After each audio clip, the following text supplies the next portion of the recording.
Muitas pessoas, no seu dia a dia prático, tomam certas atitudes movidas por questões de emoção, das informações que os sentidos lhe trazem e, sobretudo, pela experiência. E acham que com isso estão agindo de maneira racional. Porém, filosoficamente falando, o racionalismo não tem nada a ver com essa questão da experiência. Mas afinal, o que de fato é o racionalismo? E será mesmo que ele é a melhor resposta para tudo? E o que tirar de boas lições sobre agir de maneira racional e não se deixar levar por essas questões do empirismo? É sobre esse assunto que vamos conversar aqui. Então, vem comigo.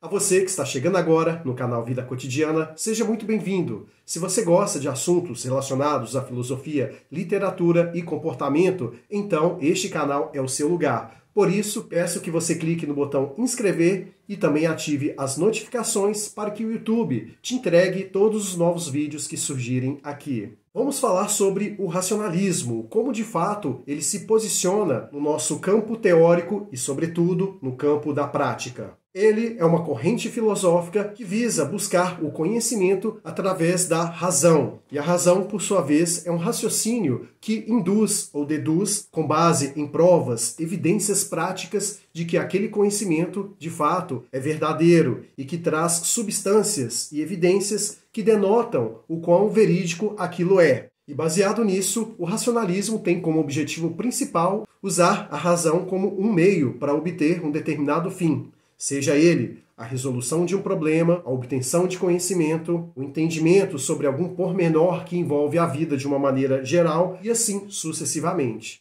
E essa corrente filosófica surge logo após a Idade Média, mais precisamente no período moderno da filosofia. Com isso, pensamento filosófico, rompendo com aquelas questões da filosofia da era medieval, torna a questão da obtenção do conhecimento um método que busca além das aparências, além daquilo que os sentidos a priori nos mostraram como uma ferramenta que é responsável por chegar a alguma conclusão. E é nesse cenário que um pensador muito conhecido, que com certeza, se você gosta minimamente de filosofia, já deve ter ouvido falar sobre René Descartes. Ele foi um filósofo francês que buscou métodos para entender sobre determinados assuntos e também provas cabais de que aquilo que ele acredita, de fato, foi submetido ao crivo da razão, para que assim ele pudesse concordar com algo em específico. E é de Descartes aquela célebre frase que todo mundo já ouviu falar algum dia, que é "penso, logo existo". E antes de chegar nessa frase, ele deu várias e várias voltas baseadas no racionalismo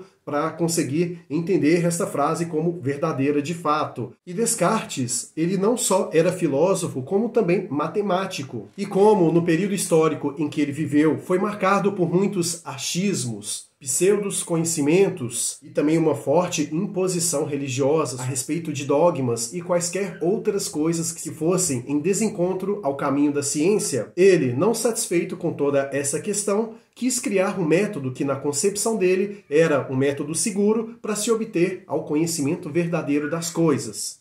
E esse método, conhecido popularmente como cartesiano, ultrapassou centenas de anos até chegarmos aqui, em 2023, tendo este entendimento como algo importante, e não só isso, como uma ferramenta de desenvolvimento, seja ele intelectual, acadêmico, científico e quaisquer outros mais. E para entendermos de uma maneira resumida como funciona esse discurso do método cartesiano, precisamos entender que ele inicialmente é composto por 4 fases, sendo a primeira a evidência. Essa etapa consiste em não aceitar como verdadeiro tudo aquilo que lhe é posto num primeiro momento, e que nessa situação deve-se levantar diversas perguntas para se obter insights, para identificar se aquilo se sustenta ou não como algo de fato verdadeiro, para que esses insumos possam ser submetidas às outras etapas do método. A segunda parte é a análise. Nesta fase, aquilo que você está avaliando deve ser dividido em diversas partes para que você possa entender como que é o mecanismo de atuação de cada uma delas.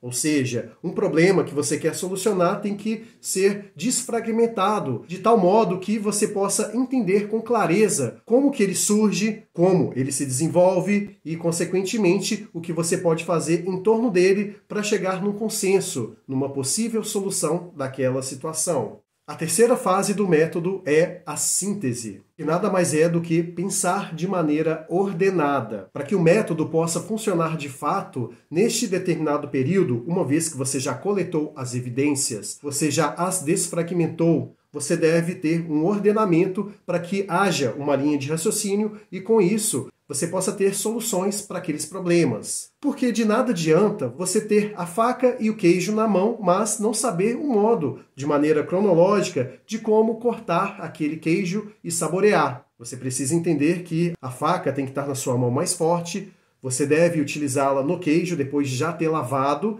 e, consequentemente, fazer os cortes adequados para que assim você possa ter fatias dele. E isso é muito importante para que haja uma certa lógica na solução daquele problema. A quarta etapa é a enumeração. Ela consiste em prestar atenção aos detalhes. Uma vez que todas as etapas anteriores já estão concluídas com êxito, você vai fazer uma reanálise daquilo que você fez, porque pode ser que em algum momento do processo você tenha falhado, e com isso, você observando de maneira crítica e também com um olhar distinto daquele que no primeiro momento você teve, isso te dará uma veracidade a respeito daquilo que você tomou como verdadeiro de fato. Por isso, observar tudo aquilo que foi feito, ou seja, a revisão, vai fazer com que o método seja eficaz neste contexto. E como eu disse, mesmo depois de ter passado esse tempo todo, o método cartesiano é algo que é muito utilizado, seja por cientistas, por estudantes, por pensadores e por outros diversos profissionais. E sem contar que pode ser usado principalmente na sua vida pessoal para que você obtenha algum êxito naquilo que você tem como objetivo. Então, de um modo resumido, para entender este pensamento do Descartes, ele entende que a única certeza que nós, enquanto indivíduos, temos é a dúvida.